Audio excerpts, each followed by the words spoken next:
قاری محمد طیب قاسمی کے YouTube channel کو سبسکرائب کیجیے اور امن کے پیغام کو پھیلانے میں ہماری مدد کیجیے اور نیچے دیے گئے ہوئے بیل آئیکن کو کلک کریں تاکہ ہر آنے والی نئی ویڈیو آپ کو برائے۔ حضرت زید کو حضور نے اپنا منہ بولا بیٹا بنایا ہوا تھا۔ کیا بنایا ہوا تھا؟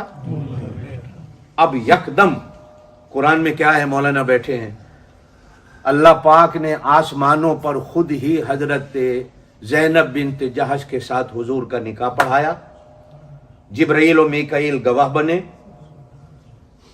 نکاح کہاں ہو رہا ہے؟ یہ قرآن میں فَلَمَّا قَضَى زَيْدٌ مِّنْهَا وَطَرًا زَوَّجْنَاكَهَا، یہ قرآن ہے۔ میرا نبی جاؤ، حضرت زینب فرماتی ہے میں آٹا گوندھ رہی تھی، یکدم نبی پاک صلی اللہ علیہ وسلم میرے سامنے آ کے کھڑے ہو گئے۔ میں نے عرض کیا یا رسول اللہ، زور سے کہہ دو، زور سے۔ اللہ نے قرآن میں بھی کہا ہے، آپ نے اپنی حدیثوں میں بھی طریقہ بیان کیا ہے کہ کسی کے گھر میں جاؤ، پہلے گھر میں داخل ہونے کی اجازت مانگو، اجازت مانگنے کے بعد اجازت مل جائے تو داخل ہو جاؤ، اور داخل ہو جاؤ تو سلام کرو، اگر اجازت نہ ملے تو دروازے سے واپس ہو۔ یہ قرآن میں ہے، 18ویں سپارہ سورہ نور کے اندر۔ آپ نے نہ دروازہ کھٹکھٹایا، آپ نے نہ اجازت مانگی، نہ آپ نے سلام کیا، آتے ہی میرے سامنے شرم کے مارے جلدی جلدی سر پہ چادر ڈالی، پردہ کیا۔ حضور پاک صلی اللہ علیہ وسلم نے فرمایا پردہ نہ کرو۔ یا رسول اللہ کیوں؟ فرمایا اللہ پاک نے تیرا اور میرا نکاح کر دیا ہے۔ عرض کیا اللہ کے رسول کہاں ہوا؟ کہاں؟ آسمانوں پہ ہوا۔ یا رسول اللہ نکاح کس نے پڑھایا؟ ارشاد فرمایا اللہ نے پڑھایا۔ گواہ کون ہے؟ فرمایا جبرائیل و میکائیل گواہ ہیں۔ یہ قرآن میں ہے۔ زوجنا کہا، اللہ کہتے ہم نے اس کے ساتھ تیرا نکاح پڑھا دیا ہے۔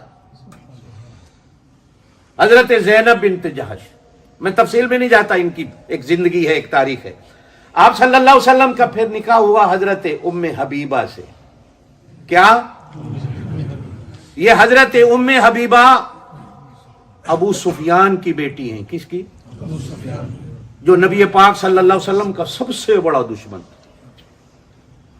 اللہ دیکھو جوڑ کہاں جوڑ رہا ہے، سب سے بڑے دشمن کے گھر، اور سبب یہ رکھا کہ جب یہ نکاح ہو جائے گا تو اس کی دشمنی ختم ہو جائے گی۔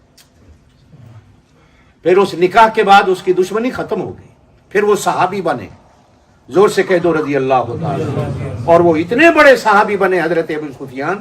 آج کل اسلامی تاریخ میں سب سے مساکین صحابہ میں ان کا شمار ہوتا ہے۔ جس کا دل چاہتا ہے پتھر مارتا ہے، جس کا دل چاہتا ہے ان کو گالیاں دیتا ہے، جس کا دل چاہتا ہے ان کو برا کہتا ہے۔ فتح مکہ کے دن مسلمان ہوئے، حضور پاک فتح مکہ سے غزوہ حنین کے لیے روانہ ہوئے، غزوہ طیف کے لیے روانہ ہوئے۔ حضور خچر پہ سوار تھے، خچر کی مہار حضرت ابو سفیان نے پکڑی ہوئی تھی۔ ایک طرف حضرت عباس تھے حضور کے چاچا، ایک طرف حضرت ابو سفیان تھے، حضور کے خچر کی مہار پکڑ کے چل رہے تھے۔ تیروں کی بارش ہوئی وادی حنین میں، ایک تیر حضرت ابو سفیان کے یہاں آ کے لگا، آنکھ نکل گئی۔ حضور نے فرمایا ابو سفیان آنکھ چاہیے جنت چاہیے؟ کہہ دو سبحان اللہ۔ بولنے نہیں ہونے ہو، بولتے نہیں ہونے ہو، زور سے بولو نا۔ آنکھ چاہیے کہ جنت چاہیے؟ عرض کی اللہ کے رسول کفر بہت کر لیا، شرک بہت کر لیا، آپ سے دشمنیاں بھی بہت کر لی، تو جنت چاہیے۔